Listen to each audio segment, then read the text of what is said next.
দেখুন, রাজনৈতিক বিশ্লেষণ বিষয়টাকে অনেকেই অনেক সময় খুব লঘু করে দেন। আপনারা জানেন যে এবারের নির্বাচনেও কিছু সাংবাদিক বলে নিজেকে দাবি করা মানুষ তারা কিন্তু নির্বাচনে দাঁড়িয়েছেন, এবং এটা কোনো নতুন বিষয় নয়। এর আগেও এটা হয়েছে, এর পরেও হয়ে আসবে। কিন্তু আমার একটা ব্যক্তিগত মতামত আছে।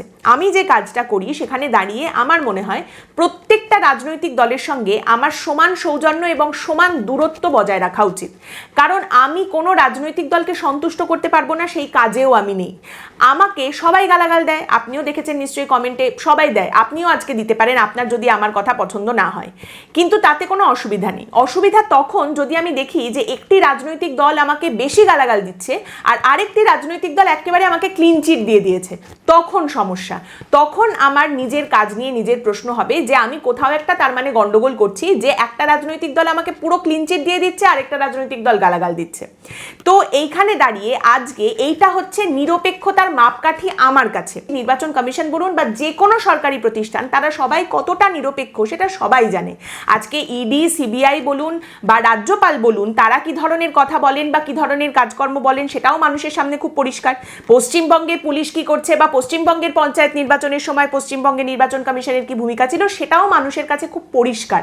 কিন্তু আজ নির্বাচন কমিশন এই যে সিঙ্গেল আউট করে একটা রাজনৈতিক দলের নাম ধরে এইভাবে যে বার্তা সামনে রাখলো, এটা নিয়ে এত কথা কেন হচ্ছে জানেন? আপনি বলতে পারেন যে বেশ করেছে, তৃণমূল কংগ্রেসকে বলেছে বেশ করেছে, তৃণমূলই তো এগুলো করে। তৃণমূল কংগ্রেস নির্বাচন কমিশনকে এতদিন ধরে যেভাবে খুঁচিয়েছে, যেভাবে তার সাথে অসহযোগিতা করেছে, কাজ করতে দেয়নি, সেই জন্য বাধ্য হয়ে আজকে নির্বাচন কমিশন এই কথাটা বলে দিয়েছে। এখানেই হচ্ছে বিষয়টা, যে যতই একটা রাজনৈতিক দল খুঁচিয়ে থাকুক, যতই যা করে থাকুক, যতই অসহযোগিতা করে থাকুক, নির্বাচন কমিশন বেশ করেছে বলে এটা বলে ফেলতে পারে না। সেই একটা মিনিমাম প্রোটোকল, একটা মিনিমাম কন্ট্রোলের জায়গা রয়েছে। এটা কিরকম জানেন তো, যে নেতা, রাজনৈতিক নেতা মানেই সে দুর্নীতি করবে, এটা সবার জানা।